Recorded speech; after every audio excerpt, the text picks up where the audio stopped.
My name is Charles Harrell, and I work for the Veterans History Project. I'm here with Miss Reva Reva. Reva Shirley in Kaiser, West Virginia. Today is January 14th, 2006. For the record, Miss Shirley, would you state your full name? Reva Halterman Shirley. And what is your current address? 29 South F Street, Kaiser, West Virginia, 26726. And what branch of service did you serve in during World War II? Army. Were you ever in another war besides World War II? No. Do you remember the company that you were assigned to? I was in the 5th Service Command, and I don't remember anything else about that. What was your highest rank?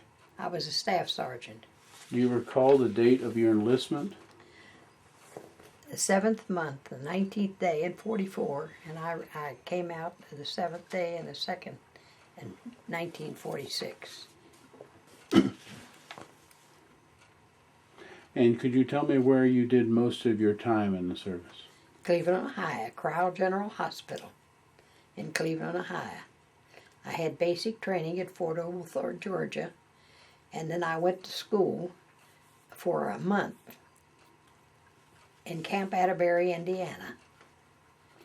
And then I went, where do I get that down? And then I went to for training at the Valley Forge General Hospital in Phoenixville, Pennsylvania, for about a month. Then I came back to my regular hospital, Crowell General. But when it closed, I went to Galesburg, Illinois, to another hospital. I forget the name of it. But primarily you were in But Cleveland. most of the time I was in Cleveland, Ohio, yes. I'd like to... Parma was called, Parma, Ohio. Okay. Let's drop back and talk about the earliest memories you can have when you were growing up. Way back in the 20s, can you go back that far when you were less than 10 years old? Oh, I can remember, oh yes, I don't know how old I was. I must not have been old enough to go to school. But I can remember my mother, we lived in Ridgely, and I can remember my mother, she had tubs on the back porch where they washed, and I remember she had a rubber apron that she always wore that I used to take that thing and make bubbles and stick them with it and make them pop, you know. And I can remember that there used to be hobos come from the railroad, you know, when the Depression was, and they'd come and pound on the door and ask my mother for a sandwich, something to eat. When were you born? 1924. So this was sometime when you were 5 or 6 years old. Yeah, it was, and my mother, and I can remember my mother and my stepdad, and we had, and his brother stayed with us, and they must have worked on the gas line. I can remember them talking about a gas line. They must have been putting gas lines through or something. But, and then he didn't work there anymore, so we had to move. We moved up here to New Creek, and my uncle had a place, and so he let us move and hit that house. So they didn't own the house down in the Oak West? No, they rented. Tell me about your mother. Well, my mother she only lived till she died when I was 9 years old, see. What was her name? Catherine Blizzard, Catherine King. Well, she was married to Charles King. And I had 3 brothers that were born to that family. And see, Charlie King wasn't my father, he was my stepfather. And then she married Charlie King and had my 3 brothers. And when my one brother it was in the Depression, and things were really hard, and nobody had any work, and you know, it was awful. And you didn't have shoes to wear or anything. I mean, it was bad. People didn't have no clothes, and we went out and picked berries, and got ginseng. My mother used to pick berries, 4 berries, so that she could have them in can, and you would get on welfare. You had to go get food, whatever they'd give you. And my stepfather only got 1 day and a half of work, maybe a week is all he had. And that's all the money that we had. And everybody, you know, they didn't go to barber shops or nothing like that. They cut their own hair. My mother cut my stepdad's hair. And it was hard, but kids had a good time. We just played. We didn't have a whole lot of toys to play with or nothing, but we played. We had, you know, we'd make things with rocks and make pies. I used to make mud pies. And You mentioned, you say your dad, then you correct yourself, say stepdad. Was he pretty much a father figure? Was your other... Oh, yes, he was he was a father to me, yes. I always called him Daddy. What happened to your real dad? Well, they were separated, and he was married again. But he lived at a different area of town. He was remarried, and he had 5 children. Did you go see him much? No, I didn't never see him until the first time that I ever remember seeing him. Well, Mom took me one other time, but I don't remember that. But the next time I remember seeing him was after my mother died. He came there and wanted to take me, and my stepdad said no. So anyway, they had some trouble over that. But anyway, my stepdad, he still didn't have no work. There was no work around to be had. But anyhow, after my mother died, he went hunting for work, and we went out towards Wheeling, West Virginia. So you went with your stepdad? Oh yeah, I went with my stepdad. So you never really went to your... No, never went to my dad, no. He wanted me to go with him, but, you know, I didn't know what to do, and I was only a kid. If I should have maybe went with him, or my grandmother even came down and wanted to take me, and I didn't go with her. But I would have gone with my grandmother. That was my mother's mother. Tell me about her. But, well, Grandma was I always used to stay with Grandma and Granddaddy. That was Grandma and Granddaddy Blizzard, and they lived in Riverton. And I used to stay with them all the time. And, well, I stayed with them until Mom, I guess she worked, I don't know, I don't remember that, until she got married, and then I went with her. But I used to stay with Grandma and Granddaddy all the time, and had uncles, a whole lot of them, and you know, we had a good time, too. Did Granddaddy Blizzard work somewhere, or was he... He was a carpenter. He was a carpenter. Yeah, they didn't have factories or nothing like you do now. They just would go, and somebody'd call him, maybe to come and work for them. And they'd go do whatever they had to do, you know. People there was no factories or nothing like there is now. Did the railroad go through town? No, there was no railroad up there in Riverton. No.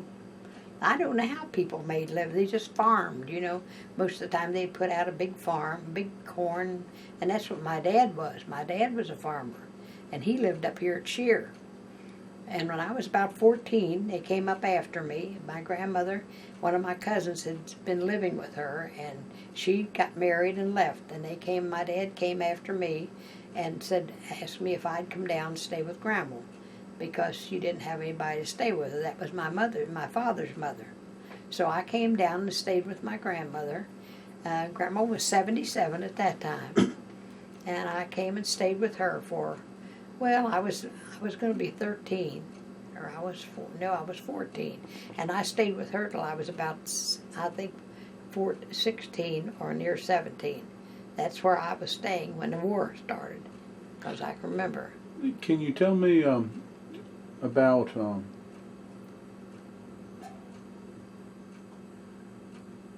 do you remember before Franklin Roosevelt became president, back during when Herbert Hoover was during the very first years of the Well, I don't remember much about that. How about when Franklin Roosevelt did become president? Oh, yes. I remember him. Did you notice if work got easier, that your dad was able to find work? Well, they did get work. My dad was on a farm, but, when I went to Wheeling, though, when my stepfather took us to Wheeling, the car broke down. And so this one family that was in this trailer park, we didn't know them. I didn't know them. I'd never seen them. Of course, I was just a kid, you know.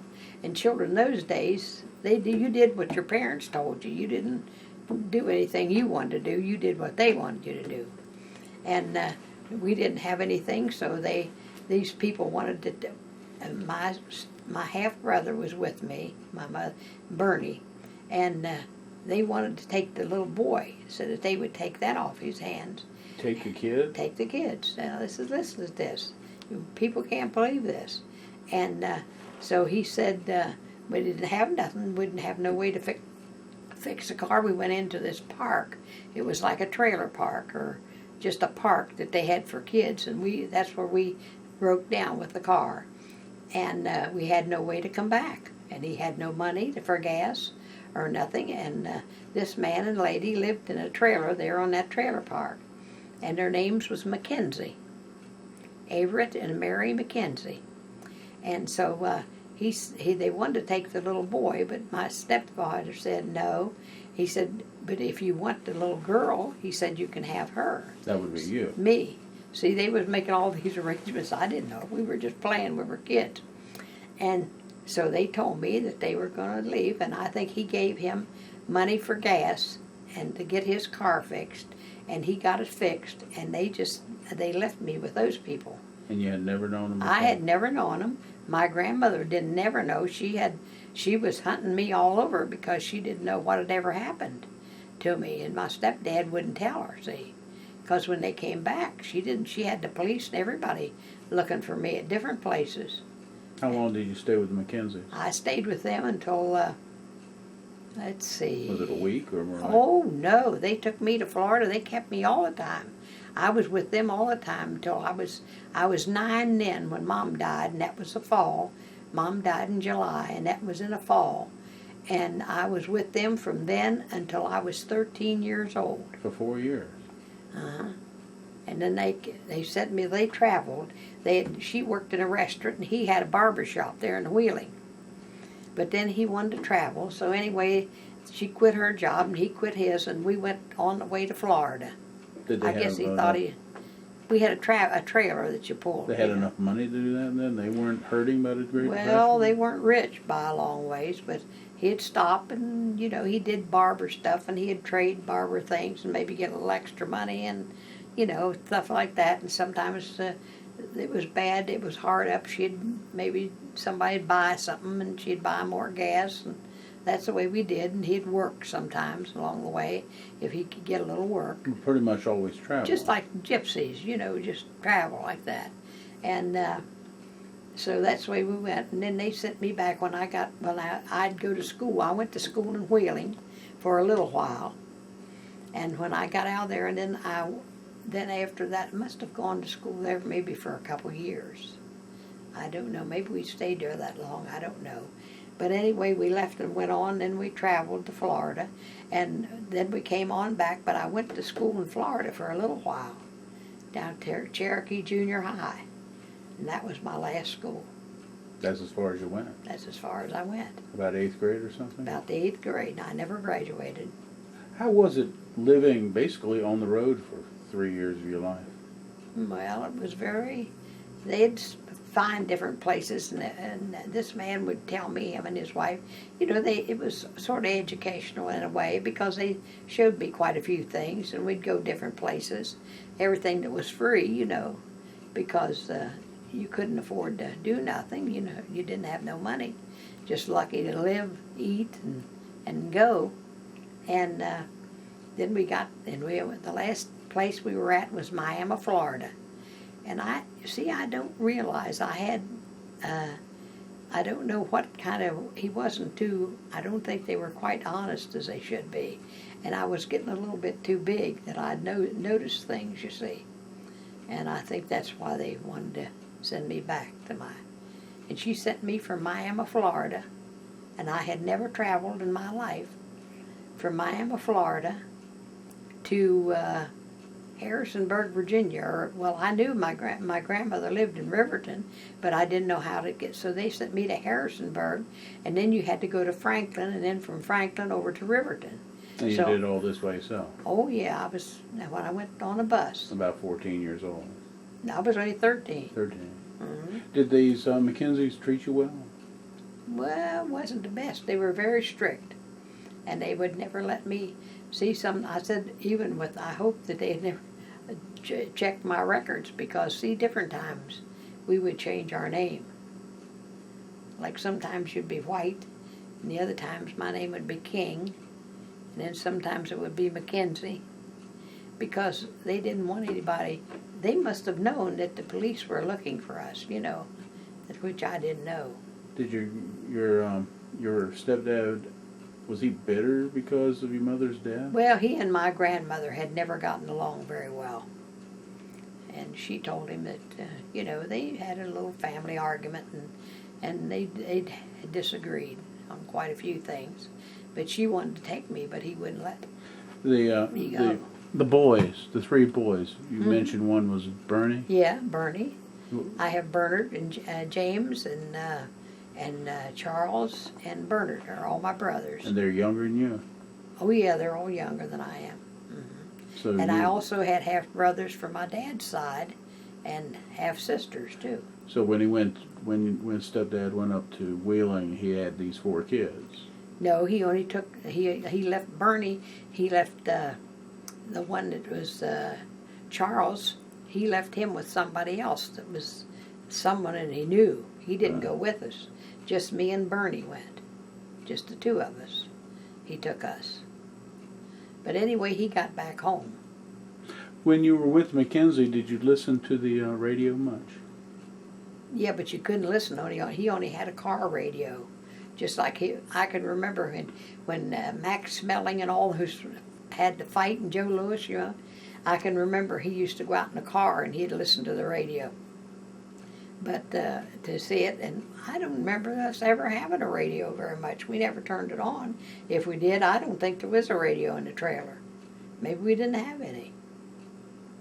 And I wasn't allowed to go out and play with other kids because they was afraid I would talk, see, and I wasn't allowed. So if we were to look for records of you during the 1930 census, you might not even be there. You'd have none. Wow. Because my name wasn't that. See, we lived in Wheeling for a little bit, and I think that I went by the name of Mackenzie then. I'm not sure. I forget. It was either that or White or something. Because I know, and afterwards I think Everett must have had people up in Pennsylvania because he would go up there. I think he had been married before and had children. See, you didn't get to hear anything because they didn't talk nothing in front of me. And I guess they thought that I would tell it, see. Have you ever seen them since the time you left? They came after I had come back to my dad's and was up at my grandmother's. They came back and wanted to take me back. They asked me if I shocked me so bad. Me and my dad, we were grinding food. We were grinding grain in the granary. We had a thing set up and you grind different things. And the car came there, and here it was Mary and Everett, and she asked me if I wanted. She said, "Reva, wouldn't you like to go back with us?" And I said, "No, indeedy, I would not like to go back with you." I said, "This is my grandmother, and I am not, and my dad," and I said, "I'm never going to go back with you." So they left. I said, "At least I have a home now." That's Dad King, right? No, this was my dad. Your real Halterman, dad? My real dad. Okay. When you came back to live with Grandma and I never your lived dad. with King after I went with those other people. Okay. Did you and your dad get along well? Oh, yeah, we got along fine. But see, I was that old before I was the oldest one there in the family, and I'd help him, and when he ground the other kids. Tell me about a time you went out with your friend to a USO show. Any one particular one sticks out in mind? One fella, you mean? Yeah. Oh, yes, but I went with quite a few of them, but I never went steady with any of them. I went to, oh, heavens. This one time, Joe Burgess, a fellow that I knew real well, he took me, he said, "Oh, come on, Reva, I want you to go to the fights with me." I said, "Joe, I've never been to the fights, and I don't think I like to fight." "Yes, you will," he said. So I went to the fights. I did not like the fights. He thought it was wonderful. He said, "Want to go again, Reva?" I said, "No, I'm never going to go to fights again." I didn't like that fight at all. It was terrible. If you had to characterize yourself as a child, 14, 15 years old and earlier, were you a shy person? Yes. And did it change after you finally Are got to you the hospital? kidding? I never was. I would almost run behind the door and hide. Well, I ever shy? And every time anybody talked to me, I'd be so embarrassed. I'd be, I just couldn't. I don't know why, but boy, did I get out of that after I went there. Boy, did I get out of that. But I'm telling you, I really enjoyed my work. I loved it, and I had real good friends. And I used to, we most of the time, if I'd go out with fellas, we'd go to dances and different. I went one time to a wedding of different weddings, and I also used to go and have put up Army and Navy E flags. They used to do that, for different. If they won a certain amount, like they did. If their production was real good in different things, like they do, they used to give them an Army and Navy E flag, and it was put up with their flag. And we used to do that. They'd have special people that did that, and when we did that, it paid us $10. They'd give us $10 extra for doing that. What did this flag look like? It was just a regular, like a something that they'd put on, like with underneath, like for achievement. Like something for achievement, something like that. Was it a pennant? We'd put up the American, something like that. We'd put up the American flag. That's what we went for. They would have us do that. All of us, there'd be 4 girls that would go with us, and we were supposed to conduct it ourselves as ladies, and not, because some of them would go, you couldn't take, I took one girl, one time I was in charge of them, and I took one girl, and she acted like an idiot. She got drunk, there's drinks, and she drank too much, and she was completely awful. And I'm telling you, when I came back, I told the commanders, or the lieutenant asked me, she said, Reva, how was your trip? And I said, well, it wasn't good. I said, this one girl, I said, she drank too much. She said, she'll not go again. So they wouldn't let her go. You had to be privileged, be able to go to those things, to put them up, because everybody's looking at you, and they'd reserve a room for you at the hotel to go get yourself makeup and do things like that, and maybe you'd be able to go to a banquet, and then they'd invite you to the dance if you wanted to go to the dance afterwards. It was a nice affair, And she said, now be sure that the girls are on good behavior. And when I'd take my group, I wanted them. We used to do it. Quite a few of them. They'd be different places, and they'd take us in the staff car, and we'd go and do those things for them. I was speaking to one WAAC that was in the Philippines about a year ago, and she was saying that the women Army Corps personnel had a bad reputation. Some being prostitutes, others being just Let me tell you out something. for bad things. When some of those girls got in there, I hate to say it, but whenever they have been held, I guess, too tight at home or something, I don't know what, but they've never been away from home in their whole life. And when they got in there, they went wild. I'm telling you, I was barracks sergeant, and I'm telling you right now, they'd come in there sometimes of a night, and they'd at that place, and they'd be drinking and hollering and singing, and I said, shut up, number one. I said, get in bed and shut up, and when you get up in the morning, and if they happen to get sick, I said, all of this is cleaned up, and you will have latrine duty in the morning. Oh, well, they didn't like me very much, but that's the way. That was awful, because you have to get up and go to work. You can't do things like that, You said you were a barracks sergeant. How did you get that position? Don't ask me. They give it to you. And when that light opens, so when they open that door and that light hits me in the eye, it wakes me up immediately. And you just you was in charge of them. That's all. They quickly built some barracks for you all to stay in. Oh well, they got barracks. Wasn't the best in the world, but they were barracks. How many? We had stoves. Big stoves that you'd heat like that. How many women were you supervising in these barracks? Oh, heck. I don't know how many was in there. And they'd run in and do inspection on us. I don't know how many, but, there was a whole lot of us women. This Fran and Orlando, and, there was a lot of girls. Dozens? Oh, more than that. Okay. Yeah, they'd have upper and lower bunks sometimes. No, that was in basic, but the other ones, we just had the lower bunks, But there was, there's more than... And they all worked at the hospital with 50. you? Yeah. Mm-hmm. Yeah, they'd all work different places. See, they had the psycho sections, and they have the kidney and different places. One would be one place and one would be the other.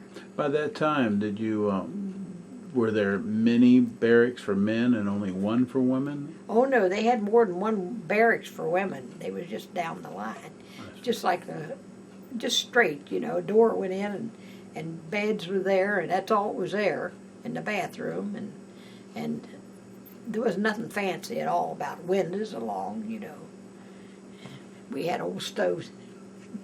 Nothing fancy at all like they do now. They say they even have carpet on the floor for them. Well, there was never no carpet on our floors. And you'd have like garbage cans out at the end of the thing. And it was very plain. Everything was plain. And this was during your entire time in the service? Yeah. As a sergeant, did you get your own room, or were you just sharing a bunk? No. Just the same old thing. No. By the time you left the hospital, you were no longer the only one there, No. obviously. Well, we got transferred to Galesburg, Illinois, and when I went to Galesburg, Illinois, I think it was 12 or 13 ladies along with me. We went to Chicago. We had to change from one train station to the other one. I don't know what, but that was out there, and then I was only out there about 30 days, I think, till I got discharged. When the war ended in Europe in May of 1945, were you at the hospital at Parma? 1945. Yeah, I must have been. When Hitler committed suicide and Yeah, all that stuff. Europe was over, but the war in the Pacific was not over. Well, both the wars were over, and I had points enough that I could come out. And then when the hospital disbanded, you know, that's where that crowd stopped. I don't know if it went into a veterans hospital or whatever happened to it. But it was 13 miles from Cleveland. You recall how many points you had when you got discharged? No, I don't know. But they wanted me to stay in. They asked me to stay in if I wanted to, and I could have went into officers training. But if I'd have done that, they wanted me also to sign a paper that I would stay in 3 years more. Because, you know, they couldn't say, yes, you will stay in, and then I'd start, and maybe I wouldn't like it and quit. Because you do uniforms, and I'd have to go to school and all that stuff. They'd had to send me to school. But you said no. Oh, I said no. Dumb me. I was thinking about that job down at the Salnies that I could go back to, you see, and because another thing, we went in the Army. While a lot of people went in the Army, you couldn't get any kind of a job that would ever pay you $50 a month. There was no work. It was in the Depression, just getting over the Depression, and there was not any job around that would pay. I had went to, yes, I did. I had gone to Elkton, Maryland, and I had worked down there before because I wasn't old enough to go into the Army. And I worked down to Elkton, Maryland for a defense plant. I worked for the Navy there, and I made anti-aircraft bullets. I made detonators, those little things for the anti-aircraft. And I worked down there from, I think it was in October of one year until June of the next. It was in Elkton, Maryland. And I worked for it was called a Triumph Explosive. They'd blowed up down there, I think, one time. And that was before you went in the military. Mm-hmm. Where did you live when you worked there? I lived with, I boarded with some lady down there, a Mrs. Nichols, in Bear, Delaware. Oh, that woman is dead now, I guess. Oh my, yes, she was way up there. In Bear, Delaware, and of course everything's changed so down there. But we had a rider, and there was some people. That's one of my cousins. She went with me too, but she came home. She got homesick, and she came home in December, and she got a job down Selnies. Well, I didn't come home till June. I stayed on down there, and I came home. But even working there, we only made about I think it was $88, and that was no income tax coming out of it or nothing. $88 every 2 weeks. And then by the time you paid your room and board, Well, you didn't have no money. It didn't. You just still didn't make no money. Was there anybody that you were becoming serious with as a romantic while you were No, in the hospital? no. I went with one fella, but this is how sneaky he is. This one fella, he was a good-looking fella. We used to just go to movies. No, I never got serious over anybody when I was in there because, let me tell you, you don't get serious on people in the service. You don't know where they're coming from or who they are. They'll tell you that the moon's yellow or green, and you're not believing it. You know, I knew enough to know that they weren't telling the truth. And anyway, I was never interested in running with anybody very much. I mean, I went sometime, but I just didn't want to get serious. But anyhow, this one fella, he had gone home. Well, he had been gone for a couple of weeks. He had to go home, he said. So I didn't pay any attention, and he used to, I forget what his name was even. I used to remember, but I forget. But anyhow, he used to come down there, and he'd come to the barracks and pick me up, and we'd go to the show or go out to dinner or something, you know. And he was a nice fella, or I thought he was. Well, anyhow, let me tell you, while I was down there in this barracks one day, this girlfriend of mine, she said, Reva, I'm going to tell you something. She said, I said, I got a date tonight. And she said, who with? And I said, I don't know if his name was Dick or what. But I said, Dick. And she said, Reva, I'm going to tell you something. She said, maybe you do whatever you want to do. And I said, well, what you got to tell me? She said, you know that fella you've been going with for a good bit? And I said, yeah, I've been going to show Dick, yeah. I said, I got a date with him tonight. That's what I was telling her. And she said, well, I want to tell you something. She said, he's married. And I said, oh, he is not. She said, yes, he is. Because she said, see, she worked in finance. And she said, he came in there today and took an allotment out for his wife. Now, see, that's what I mean. So that's what'll get you. So when he came down that evening, of course, I went and met him at the door. And he said, well, where are we going tonight? And I said, well, I don't know where you're going. I said, I'm not going to go anywhere. And he said, why? And I said, well, you know, I said, I'm not in the habit of running out with married men. And you could have dropped him he looked like he had been shot. He said, how'd you find that out? I said, don't worry. I said, we all got ways of finding everything out. See, that's one thing when you're in the Army with that. When one works one place and one works the other, and you all know everything. You look back at the time when you got discharged and you had that opportunity, but you didn't take it. You regret it? Oh, sometimes I do. And then I think, well, what I regret is I should have had sense enough to have gone on and been a nurse. I could have had, in a year and a half, maybe I could have been a nurse, a registered nurse. But, you don't know. You know, you just, after you can't a year, look ahead. you're doing everything a nurse is doing anyway, just about, yeah. right? And I've given shots all my life, ever since I've been out of the service. A lady that lived next door to me, I gave her insulin shots for 15 years. And she's been dead for years. And a lady came over last night, and I gave her a shot.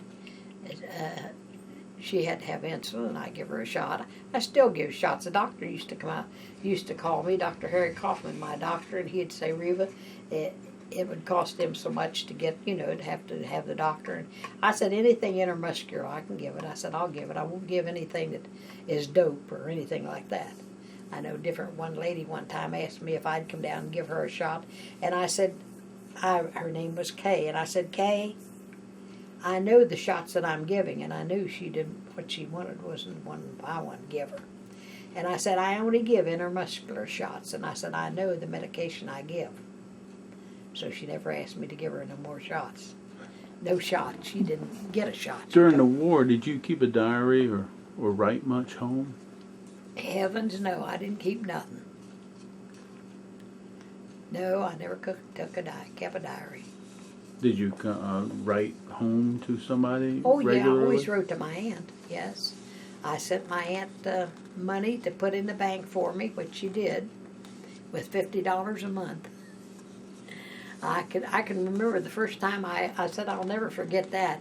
I walked up to this in July, it said when I joined, and by the time we got into basic and got all that out and everything, you could borrow a little bit of money if you wanted to, and and they'd take it and let you have a little money, and anyway. To borrow it, I can remember it was just before Christmas, and I walked up, and it was time for pay, and I went up, and you always saluted, walked into your commanding officer and saluted, and read your hand out, and they gave you the money. They gave you cash. They didn't give you a check. And I can remember, I said the first time that I ever walked in and saluted, and my money, I said I got $18. That was the money that I'd got from that time on, because I had to borrow maybe a couple dollars or $5 or something like that in that length of time.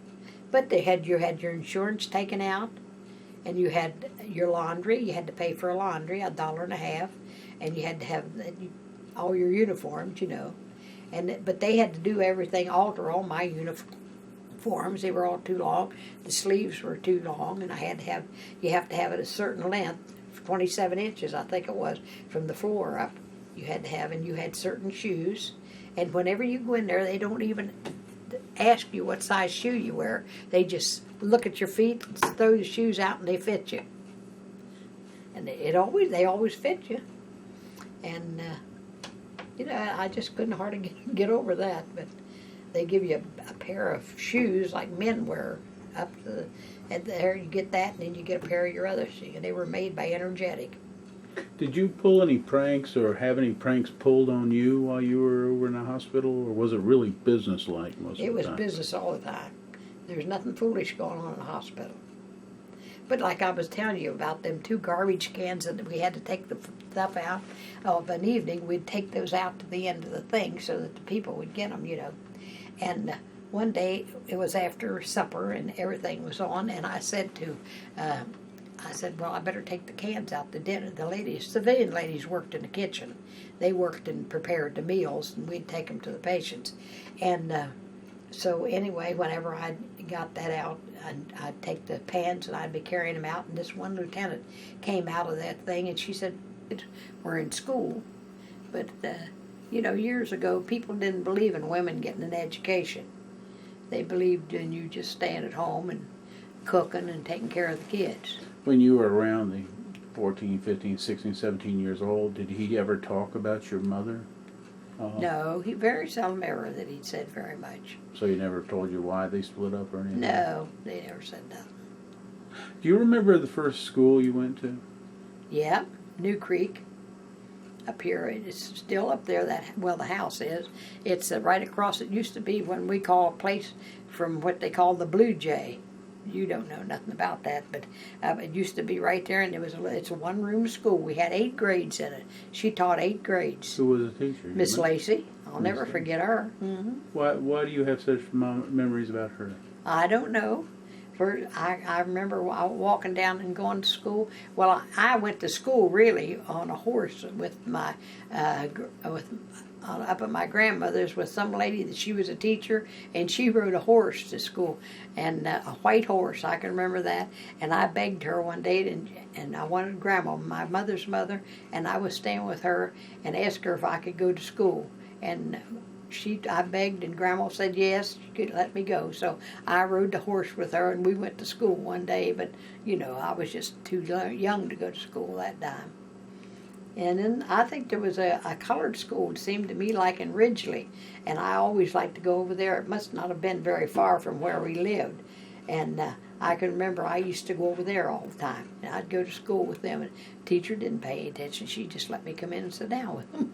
I guess all my friends were in there, and I wanted to go to school, Were there a lot of black people around? They were all black in that school. Yeah, I was the only white one there, I guess. But you didn't really notice no difference, right? No, I didn't know no difference. They were kids. People make an issue of things like that. It's not the kids. Children don't make no issue of that.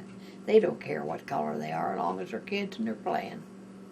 And you were about 14 at that time? No, at that time, earlier. In Ridgely, that's before I ever started school. Right.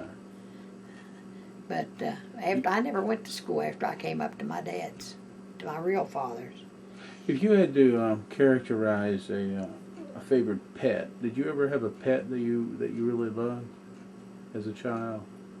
Well, I don't believe Mary had birds and everything, but they weren't mine, and I never was allowed to have pets. You couldn't have none, in a trailer. Lots of times they didn't have things like Did you ever get a job of any sort? Oh, yes. After I was up at my grandmother's for a couple of years, well, I was about 17, I guess, and I came down here to town, and I stayed with my aunt that lived across the street.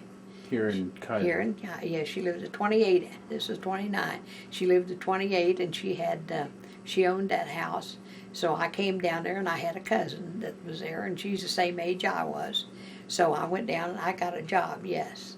And I was helping some lady, Mrs. Wilcox, out on Spring Street, and I helped her. She just had a young baby, and I worked for her by the week. Basically domestic around the house? Oh, yes, just sweeping and, taking care of everything that she wasn't able to do.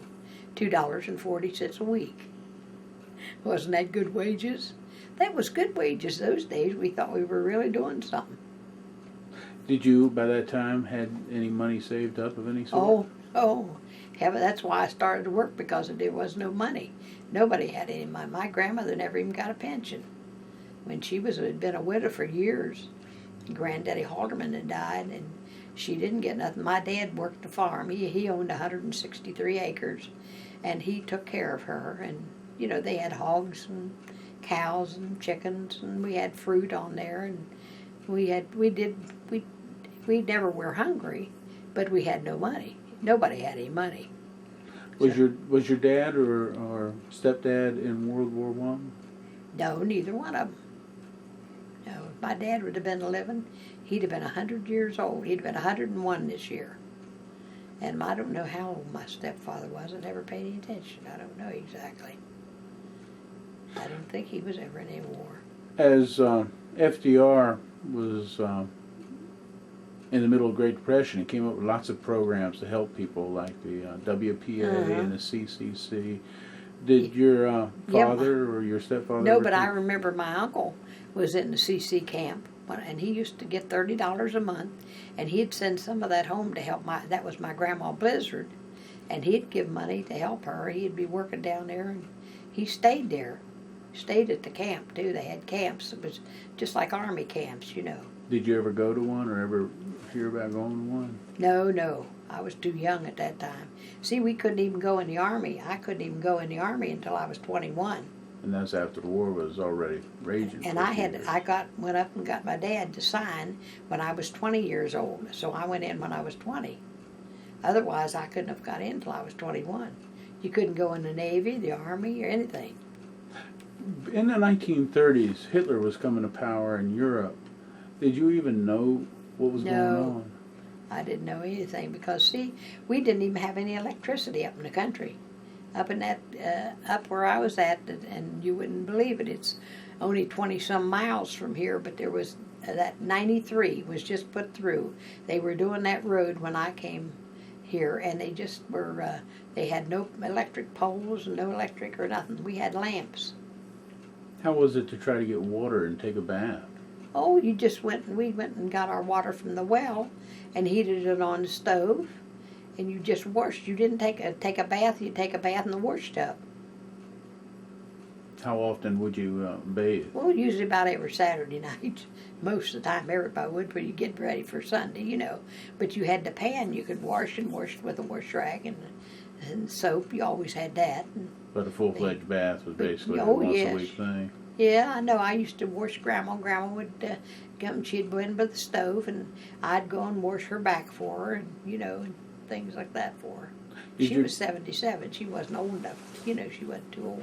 Did your grandma ever talk about people she used to hang around with when she was younger, like her dad? No, and but she used to. She'd always tell me about my relatives, who I was related to, and who her brothers was, and her sister, and her mother, and we thought we had it hard, huh? You should hear her talk. They never did have no water in the house or anything. They had to go carry it. And of course, we had to carry ours, but we had a pump that we could pump. Wasn't too far away. Were they all West Virginians? Oh yeah. Mm-hmm. All of them was from there. I think they, maybe the older people were Germans, that maybe they came over from Germany. I think something about the Mayflower. I don't know nothing about that. You know, that's too far back for me.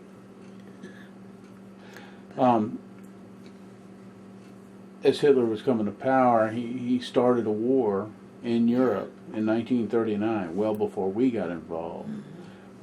You in 1939 were about 15 years old. Yeah, 16. but you know, we never heard, well, I probably heard about it too. We didn't even have a radio. The only time we'd have a radio, we had a battery thing. You hooked it up and put the things to it. But you didn't have the radio on that where you could hear anything very much. Maybe the news, maybe once in a while. As a kid, before World War II started, who was your best friend? Who was my best friend? Before World War II started, shoot, I don't know. I was at my dad's. I didn't have a lot of friends because it was just my sisters and brothers that were there because there was nobody to go. You know, you didn't go no place. We just stayed on the farm all the time and would go to church and things like that. That's all. And go to reunions when you had them. There was nothing else to go to and work. That's all you did was work. You'd work from early in the morning till about 8 o'clock of the night and then go to bed and get up at 4 o'clock in the morning. We used to keep boarders with my grandmother Halterman.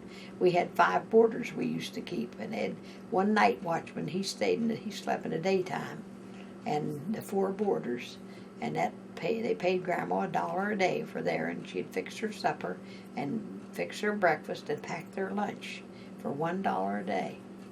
And they'd stay usually like through the week, and then they'd go home, you know, the weekend, wherever they were from. Did you ever go see movies in the 1930s? Oh, no. Yes, I did. When I was down in Florida, when we were down there in this one place, that's what I was going to tell you, and I forgot.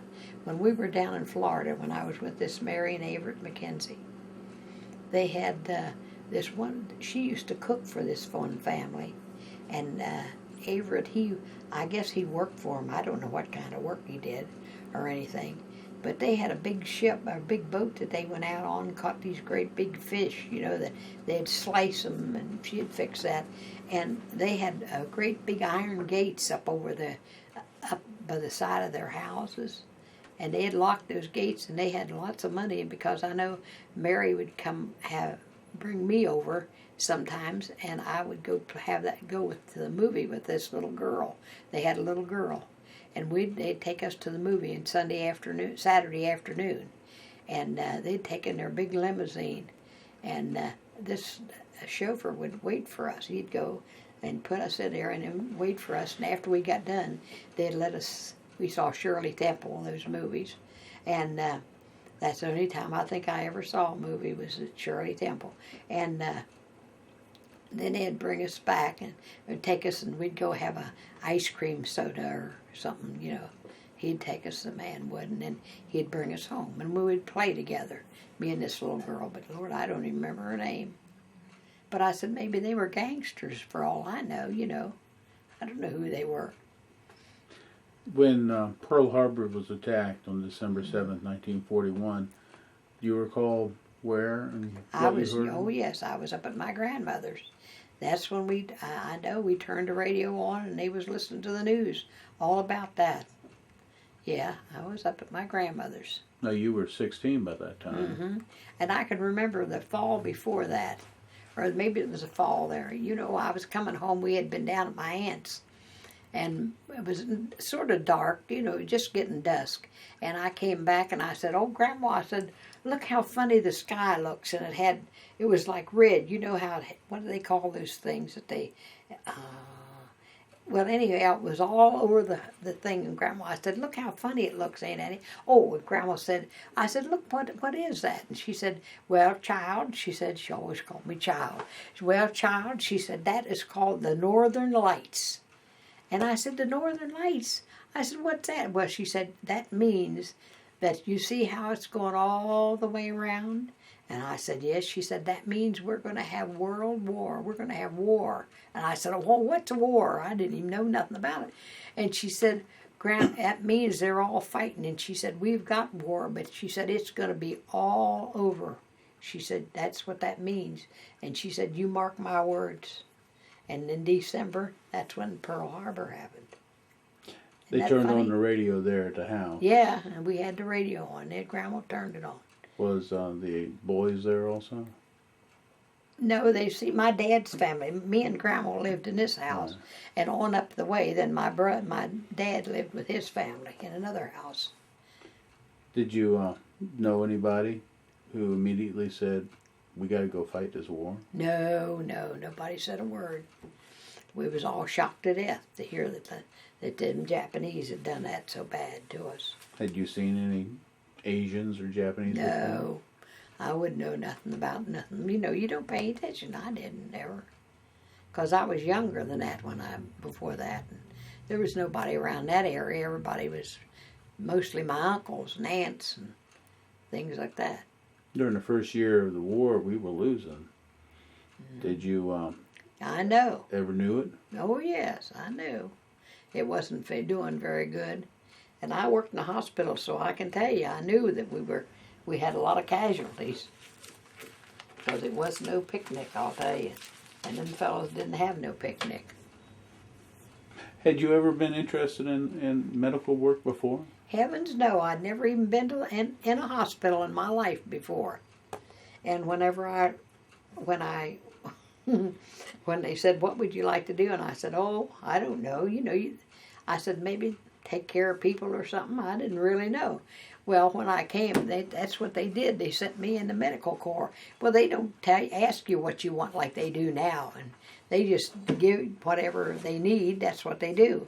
And whenever they asked me that, they gave me this paper, and it was a surprise to us. Whenever anybody come in, we didn't know what. This one girl that was with me, Alice Mary Lee, she didn't know what she was going to do. She just came out of high school, had graduated and went. She was a good student, though. And they put her in, she was at right field. She was was like a secretary and stuff like that. That's what she did. But you're basically a farm girl. But here I did. And that first thing and they said, well, here's your orders. And when I got my orders and looked at them, I said, well, where's that? Cleveland, Ohio. Well, I didn't even know where it was at, and had never traveled on most of the time you get on buses, and they take in big old trucks, and you just jump on there, and there was a bench on there, and we all sat on there, just like the men did. And so they sent me, and I had to go and get on a train and go to Cleveland, Ohio. And I said, well, what do I do then? They said, well, they'll take your orders and go there. And when I got there, I gave those orders to, you went to this USO. There was always a USO place there. And when I got there, that's where we ate most of the time because nobody ever had any money. So we went to that USO, and people would fix sandwiches and pies, and they'd have everything there to eat. And when I went to that USO and got there with my orders, and I gave them, then they said, oh, well, you'll be stationed at Parma. Well, I didn't know what Parma was, and I rode that train. Of course, you get your meals and everything, And so when I went there, they said, well, there'll be an ambulance in here in a few minutes. And they said, of course, they pick people up from that place, all-time soldiers. And they said, there'll be an ambulance in here, and you can just go out there and go with them. So when they came, this fella came off the ambulance. He said, yeah, I'll take you. So he just said, get in there. So we got up in the front seat, and away we went. And we'd picked up whoever we was picking up, I don't know who. And we went out there, and he told me, he said, now there's the administration building. The fellas always tell you, everybody helps you. But there was no men, no women, just me, go by myself, just me. And I thought, well, don't anybody else go with me? And they said, no, just you. So here I went. And when I got out there and I walked in the administrative building where you have your orders, and I gave my orders to them, and they said, WAAC. And they looked at me so funny, and I said, well, where is the detachment? I thought they'd be barracks and everything. Of course, that hospital hadn't started up, I don't guess, too much before I got there. But anyhow, it was a 3,000-bed hospital. And whenever I gave my orders, there was a lieutenant, there was a colonel there, and she was head nurse. And I said, who do I give these orders to? And she said, I'll look at them, honey. So she took my orders, and she said, well, the only thing that we don't have no barracks. And I said, where am I going to stay? And she said, well, we'll solve that problem. She said, you can just go down to the nurses' quarters. So she took me down to the nurses' quarters, and that's where I was at. We didn't have no barracks. I was the first one there. They never had any barracks. I didn't know what I was supposed to do. Any patients yet? Oh, there was lots of patients, yeah. But I didn't know I didn't know a bedpan from. I didn't know how to read a thermometer. I'd never seen a bedpan. I didn't know anything about that stuff. Tell me, before we go any further on what you did in Ohio, why did you join up? You didn't have to. Oh no, I always wanted to join the Army. Why? I thought, well, that'll be something that I can do to help out. And you didn't necessarily have any friends to go with you, though. Oh no, I went by myself. My cousin wanted to go along, but she didn't pass the test. Where are you going, Reva? And I said, taking these things out, these slop buckets, out to the end of the thing. And she stood there and looked at me. And she never said a word. And when I went out there and she watched me, I went out to the end of the line and did them and set them down and come on back. And she said, Reva, she said, you send Sergeant Solon in here to me right away. So I said, okay. So I didn't know what she was doing. And whenever I said, Solon, Sergeant, I said, she wants you in the office right away. And I heard her say when she come in, she said, shut the door. So he shut the door, and he really must have got reamed out for me taking those things out. Because when he came out, he said, Reb, from now on, don't take them cans out. And that's all he said. Never said another word. But he always, like, if he'd want to go somewhere, his wife and him would want to go somewhere, he'd say, will you work tonight for me? And I'd say, yeah, I'll work. Or maybe the next day or whatever. I said, yeah, I'll work. Go ahead. And but then for one time, I wanted to go shopping. Her and me and this Irene Cottrell, we wanted to go shopping one day, and I'd ask him. I said, Sergeant, would you work for me today? No, I ain't gonna work for you. You can just work your own shift. He was mad because I had gotten a stripe. See, they knew it before I did. All of them. All the men would know that stuff, and he'd be real mean, and I'd wonder what was wrong with him, and that's what would be wrong. Then my orders would come in that I was a sergeant. See, I'd got a recommendation, and he'd be so mad at me. And so anyway, whenever I got to be staff sergeant one day, I thought, well, I'm going to pull that old stuff just like so. He said, Reb, would you do this for me today? I said, no, I have other things to do today, and I said, this is one time, but you're going to have to stay. So I let him stay. Were you on a first name basis with most of the folks? Yeah. How about your officers that were over you? Did you think they were qualified to be what they were? Oh, yes. They most certainly were qualified. Now, we never called them by their first name. We always called them Lieutenant Bannister or Lieutenant Donlevy or Orkavy or whatever their names were. But we were there was not a lot of military stuff there. We all played ball together. We were we'd have a ball team.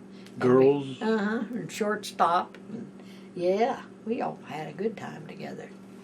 When you got out, there was a program where you could get $20 a month or $5. $20 a week. $20 a week. $52.20 it was right, called. $52.20. Did you get that? Oh yeah, no, I didn't get that. $52.20. No, I went back to work. I never got that. But they gave me some kind of a little, I don't know if that was, but that was from the insurance, I think it was back. Because I remember I bought my daughter's playpen with that. And I said, yeah, we could get $7.50 bonds. You could buy a $7.50 bond. It would be a $10 bond, but you'd only pay $7.50. I sent one of those home every month, and I sent my aunt $15, and she put that in I had kept the bonds there, but I had $15. She put it in the bank for me. So when I came home, see, I had some money. Because you didn't really need it. Anything that you needed, you could go to the PX. They had toothpaste. They have everything like that you need. and you just didn't need anything, and everything else was furnished, and I had food. It only cost a dime to go to the movie if you had to pay your own way. Did you, after the war, take advantage of any government Yes. programs? Yes, I did. I learned to fly. My husband was a pilot, and he took it. He was in the Marine Corps, and so he got the GI Bill, and he learned to fly. But I took it for 13 hours, and I think we paid $9. The government paid for us $9 an hour to fly a Cub plane. And he got his license, but I never did. I quit when I was 13 hours. I just quit. Tell me about him. What's his name? Marvin. When did you meet him? I met him down at the VFW one night at a dance. Oh, Lord, years ago. Right after the war? Yeah, after the war. He had gotten out of the Marine Corps. And I met him when we was down there at the VFW at a dance one night. And then I was going with some of the fellow then. I had to dodge him to get with another. Well, I just was busy, I'll tell you. And you got married when? I got married in 47. 47? Uh-huh. I got married in May the 11th, 1947. Was he your really first real serious boyfriend? Yeah, I think so. And Yeah. did you have any children after the war? Oh, I had 6. 6 children. Mm-hmm. Had you ever really talked to them about what you did during the war? Oh, they know that I worked in a hospital, but they don't pay no attention. Did you join any military organizations after the war? Oh, yes, I joined I joined the auxiliary of the VFW, and I also joined the American Legion, or I'd have got killed. My uncle was a commander. I joined the American Legion down here. I've been even after my husband died, I've been a member for 43 years. Were you one of the first women members of that, or I would have did they been long. I'd have been 60 years or older. But see, whenever we got married, we couldn't afford 2 people joining. So Marvin belonged to the Legion, and I dropped out, and he belonged to VFW. And I said, well, I won't need that, so I dropped out because I knew I wouldn't have time to go to the meetings. But I see we didn't have any children until we were married. I didn't have my first baby till 1949. And but What did he do? he worked at the Luke Mill. He worked at the mill. He was working there when we got married. And did you become a stay-at-home mom after that? Oh yeah. Well, I worked a year. I worked a year after we were married to get the furniture and everything, because neither one of us had anything. So we got our furniture and got an apartment, and then I came over here to Aunt Eddie's, and then we moved to this house, and then afterwards I bought this house. How did your military experience influence your thinking about war and about the military? Did your military experience affect how you thought about things? Well, I really didn't know anything about the military or about the war, but I think it's a wonderful organization. And I tell you right now, sometimes I think it'd be wonderful if they would, when you got out of high school, instead of running to college immediately, if they would make the girls go in for a year in the Army. That would teach them some responsibility, and you will learn not to forget everything. You know, if you forget something, you get punished for that. And you don't make mistakes, and there's so many people that girls don't know how to do anything. They don't know how to take care of their clothes. They don't know how to keep up anything. It's ridiculous. I think it'd be wonderful for them. And it'd teach them some responsibility. And you have got to have that. Have you ever attended any reunions? No, I have never had. I don't know if they've ever had a reunion for any kind of art thing. I've looked in the veterans books different times, and I could never see that they ever had any reunion. Now, the Crowd Hospital, I'd like to see if they'd ever had one, but I don't think they ever did have one that I know of. Have you ever gone back to see if that hospital was still there? No. but I went close to it. But I said, and I've asked different people, but I don't know if even the building's there. How do you think your service has affected your life? That year and a half you were in the military, how has it affected That's you? the best thing that ever happened to me. It is really, because it taught you responsibility. Now, it's hard to tell what would have ever become of me, really, to tell you the truth, if I hadn't. Because, number one, you take care of yourself. That teaches you that you take care of yourself. And you, all the way.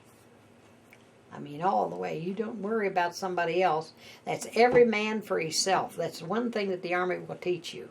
You take care of yourself. And I mean, you do it. Man or woman. Man or woman. You are there alone to face everything. And when they tell you to do anything, you do it. Was there any time that you thought maybe you would have been on the combat? Not as combat, but on the fronts? No, I never thought that, but I would have really, I would have gone overseas if it hadn't been. I don't think that Major DuPuy ever wanted, I don't think he ever filled a paper out that I would ever go. But I signed up for overseas. You would have been there. Oh, I'd have been there, and if I'd have been there, I'd have done my job like I'm supposed to. I'd like to thank you for our interview today. Is there anything else you'd like to say before we're done? No, it's been wonderful. Very, very good to remember all the things, and lots of things that I didn't remember. Thank you, ma'am.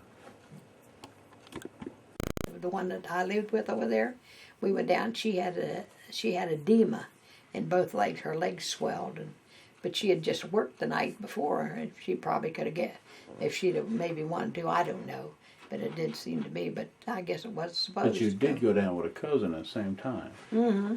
The one you passed, she didn't. Mm-hmm. Where did you go when you wanted to join up? I went to Cumberland. And then we went to, I think it was called Fort Ritchie for our physicals, and then we were joined in Hagerstown. I think we were sworn in down in Hagerstown. When you got sworn in, what did it feel like? Did you feel like you were going to make a difference or anything, or was it just a job? No, you just have to. I knew we had to stay in there. You went in. You went in. You was going to go in until the war was over. Didn't make any difference how long you had to stay. I never thought I'd get out in 2 years. I didn't know how long I'd be in. How did your clothes change? I know you've got some pictures of you in uniforms here, but what did you show up in? Did you have a dress on and they accommodated? Yeah, I just had a dress, I guess. I don't even remember what I was dressed in when I went down. We didn't have slacks because of those days you didn't wear slacks. I guess I just had a skirt on. I don't know what I had on when I went in. But they were glad to get you, and when I went in, and I was ready to go. To tell you the truth, I never had a home, and it was just from one place to the other place. So what would it make any difference? And a lot of the kids I know, a lot of them, the girls got really homesick. Well, that never hit me because I didn't pay attention. Because, I said, while they were crying, I went down and did my laundry, and got that done because. Sunday was a bad day. They were all homesick, the kids were all homesick, a lot of them. And they'd cry, and I'd say, oh, you'll be all right, and everything. But what type of physical training did you said you went to Georgia for boot camp of some sort? Yep. What type of physical training did women go through? Same thing as the men did, except you didn't carry a gun. You didn't carry a gun. You had to march. You had to do your exercises. And they'd call you out at any time to march, maybe like do a march before breakfast, and then come in and you just had training, that's all. And you had to be get there and clean your room and make your bed that a penny flip up on would bounce on it. And you had your clothes all in line, everything had to be buttoned up. You didn't have your shoes, couldn't be kicked out of line, and they had to be sitting there ready to tied like they would. And they could call inspection anytime. In your foot locker, you'd have to open it up, and it had to pass inspection. You didn't have to just throw anything in there. You rolled it up and placed it in there, and it was all in neat order, everything. Were you in a barracks where you were bunk beds Barracks, all the way down? Up and top and bottom. Mm-hmm. With 30 or so people in Oh, each yeah. barrack? How many? About 30, 40, maybe more than that. How about the food for women in those camps? Same as men, was good. Food Was it better good. than what you were getting back home?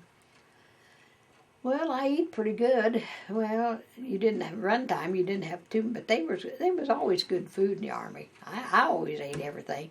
A lot of people maybe didn't like this and didn't like that, but when you're raised from the Depression, you learn to eat everything. And I didn't have any trouble at all. I thought it was good.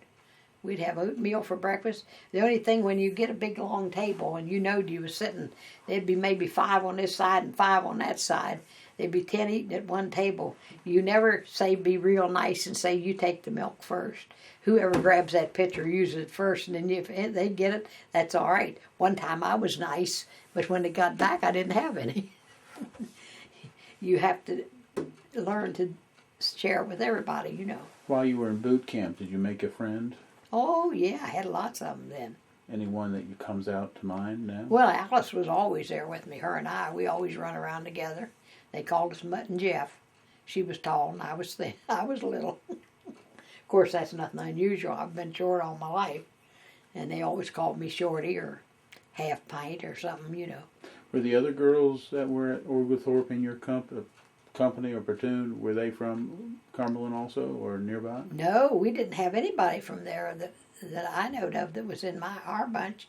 The only one that I saw was Alice. Me and Alice were running around together all the time while we was in, but it was different girls. You never got to go no place anyhow, because if your whole barracks, if there was somebody had their clothes out of line, that canceled it for everybody. The whole barracks stayed in. You didn't get to go out. I don't think it was Chattanooga, Tennessee that was near Fort Oglethorpe, and I think I was only in there one time in 6 weeks. You just stayed there, because if somebody had, like, they'd check you for lice, and they checked you, you know, and if you wanted to have lice, the whole barracks, so everything's quarantined until everything's gone. How about guys? Here you are in the Army base with There's thousands no men. of guys. No men. No They men. were all women. Oh. All women. There was 5,000 on our base, and they were all women. How about before you went in? Were you attracted to any of the soldiers? No, I never went with anybody. Heck, you never had time. Nobody would know. And you know, you didn't just run with anybody. They always were very strict with you. You mentioned that you went to a USO Oh, to get yeah. that meal when you were up in Ohio. Oh, yeah, well, I ran around a little bit while I was in the Army, but not before I ever went in the Army. Mm-hmm. So after Fort Oglethorpe, where you were for about, 3 months? No, I think that supposed to have lasted maybe, I don't know how long it lasted, but I thought it was 6 weeks maybe or something like that. You were able to come through okay? Oh yeah, then you'd get a home if you wanted to, but I went to my base. They shipped you usually to your base and get you started on your thing, you know. And that was in Parma. Parma, Ohio. You traveled by train to Ohio? Uh-huh. And when you got to Ohio, you went through the story about the colonel. Jumped in the ambulance, yeah. But everything was free out there. We could ride the streetcars and the buses and everything for free in Ohio when I was there. Had you noticed any rationing that was happening throughout the country? Oh, heavens, yes. Aunt Eddie didn't have nothing. When I came down the hospital, I didn't mind that, because, see, the hospital, nothing was rationed. They had nice food for the boys and everything, but when I came home, no sugar, no chocolate, no soap powder. You know, they didn't have, and before I even went, they had, I worked at Selney's, and before I went in the Army, that was a plant that was down next to Cumberland, where that big prison is now. It used to be a big plant, and I used to work there. And the fellas, we'd have to, ever since the war, since the war began, they used to have to, a whole bunch of us would ride, maybe 8 of us in one car, because we didn't have no gas, and they hauled riders so that we could ride like that. Either that or ride the bus. But most everybody would like a rider, because you'd get to ride down there right quick and the bus didn't stop every time you turned around, you know. But you could go either way. So you got your orders to report to a hospital. Mm-hmm. You'd never been in a hospital, no training. How quick were you able to pick up what you had to do? Well, I'll tell you, it took me a while to read that thermometer. But you know, we had autoclaves, like you sterilize things, and they didn't like they do nowadays. They throw it away. In those days, you used a needle, you put it in an autoclave, and also before I left there, I was giving shots and all that stuff.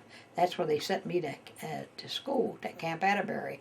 We learned the physiology, anatomy, and the physiology of the body. They threw it at you as much as you could grab. And then the rest of the time they give you shots. I did the intravenous shots here, and I also gave all different kind of shots, and I'd also give morphine. Was there a lot of bathing of these? I wasn't supposed to give morphine, but the nurses would say, here, throw me the keys, and I'd get it. So you weren't really a nurse? No, but you know, the head nurses, they were right there. After you got used to them, you know, and everything, they know they could trust you.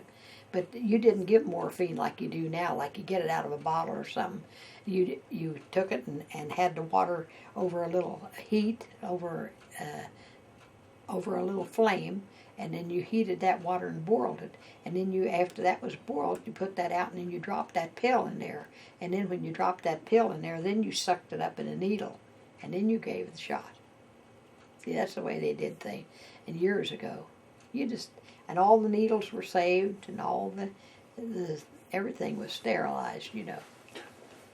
They never told you why they sent you to a Heck no, you don't ask nothing. hospital? All you do is go. You don't ever ask anything, why or where or anything. All you're worrying about is saluting. You have to salute everything that walks. When you were there at the hospital, did you become friends with any other of the nurses or the other people like you? Oh, yeah, there was a lot of people. Oh, yeah. The sergeant that was there that taught me cussed me all the time. Woman sergeant? No, it was a man. Wow. Sergeant Solon. He was from up in New Jersey. But I never heard from him after I came out of the Army. John Solon. You know, he was married and had children. I'd pull rank, you know, I'd do his work sometimes. He'd take off and I'd take over and do his work. We had 78 patients on our ward. How did you get promoted up to be a staff sergeant? Well, I just rank, and then this one lady here, I got the orders. She gave me Gladys Haynes. Here she gave me an order. And when you get orders like that, that brings your orders up. And I was working from 7 till 7. And when they give you recommendations, well, you get your orders. That's what helps you get your stripes.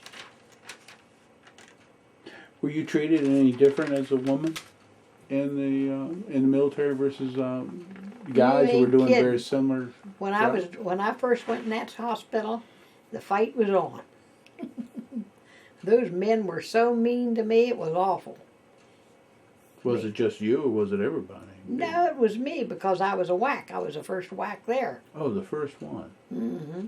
We had one other WAAC lady, and she was in finance. And she worked in with the money all the time, you know, doing that. But that's the only one. But she was an officer, and she stayed in the officers' quarters. But me, I was the first enlisted personnel that ever came in that hospital.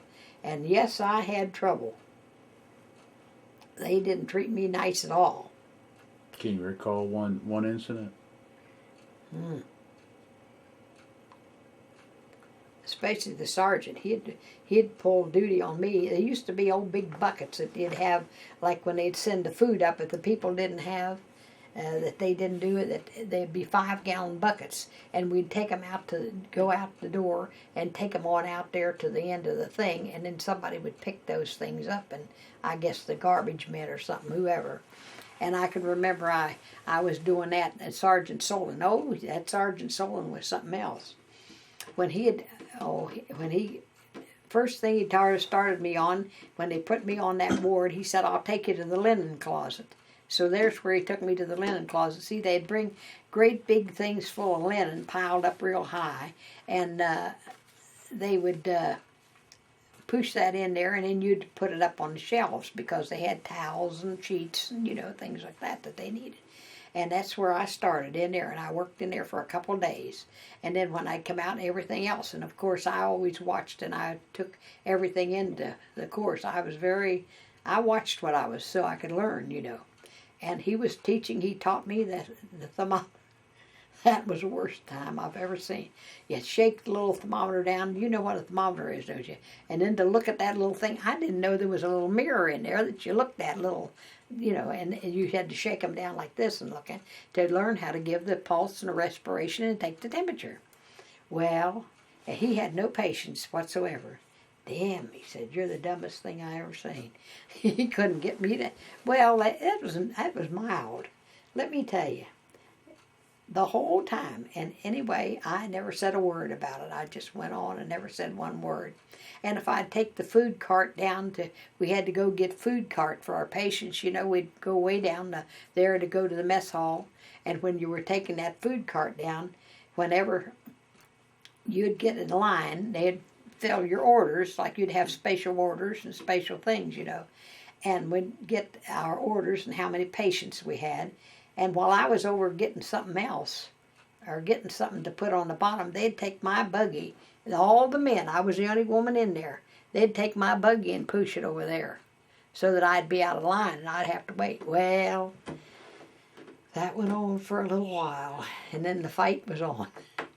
One day, of course, I had it about as much as possible, and I really give them a good reaming out. And I said, if you wouldn't be so yellow, I said, you'd be out there fighting instead of being here in the hospital. And so I said, don't worry about me. I'm not going to take your place.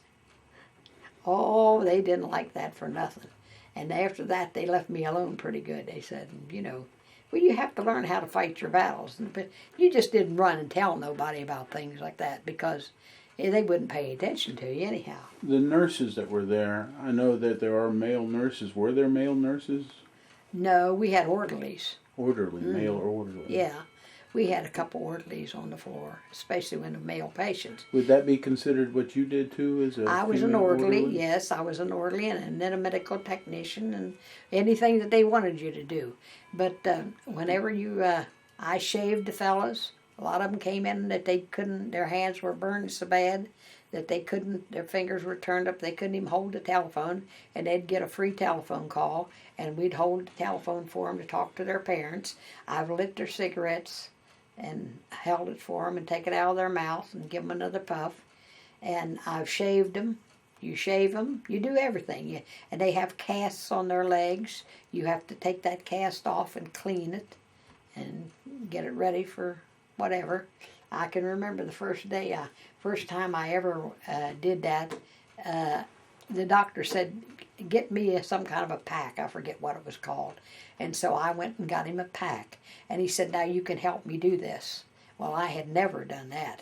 Opened it up and helped him clean a leg off. And when I took a look at that, I said it was straight, and it was, like his leg was just like almost rotten, the whole thing. And I said, you'll have to excuse me a minute. And I just went out there and I thought, oh, Lord, can I do this or can't I? I had to do it. Give myself a good talking to. And so I turned around and walked back in. And I said, you do that. You know you have to. So I went back and I did it. Did any of the patients ever talk to you about how they got wounded?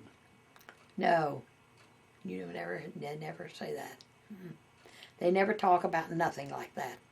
And they'd be so bad that they'd have maybe their ears off and maybe their face shot off the bottom of their mouth. And see, it was a plastic surgery hospital, and they had some orthopedic cases, not too many. But when I went to Galesburg, Illinois, that was an orthopedic.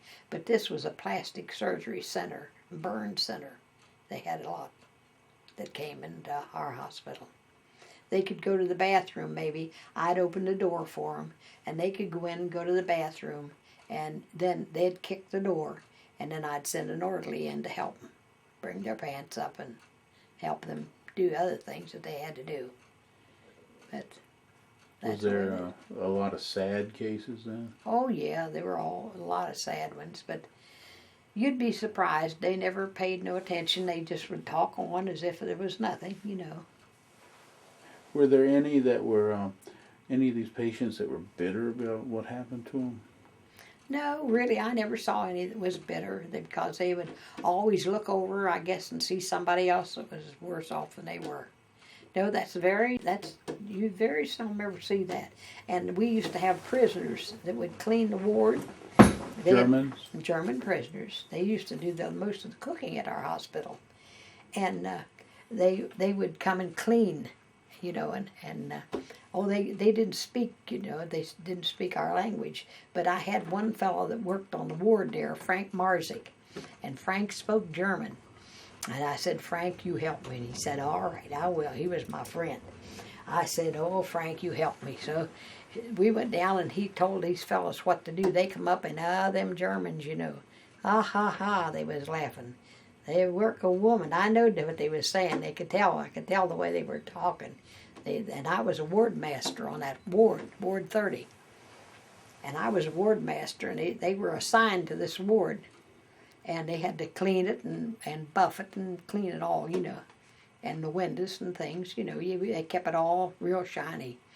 And they said, I went to the ward and I went to the door and met them, and oh, they were laughing. The fellows was laughing. And Frank told me, he said, don't laugh. He said, you have work to do. I said, tell them, Frank. So he told them, boy, and I said, well, now they'll have to laugh out of the other side of their mouth. I told Frank what to tell them and what to do. And boy, they did it. When they got done, they didn't laugh no more when they come to my ward. No, indeedy. Because, you see, they thought it was going to be nothing. They wouldn't pay attention. But anyway. How far was the prison camp away from the hospital? Did you know? Oh, yeah, it's a good ways. And they weren't supposed to be giving them anything. They had their own cooks, and they had supplies that they would take back and were given so much to fix their meals. And they didn't eat on our ward or nothing. But you'd be surprised, the fellows, I would see them, and the fellows that was there, different ones, our own men, and they would talk when they come in there, they'd talk German to them. Oh, they'd talk to them all the time. And they'd laugh with them.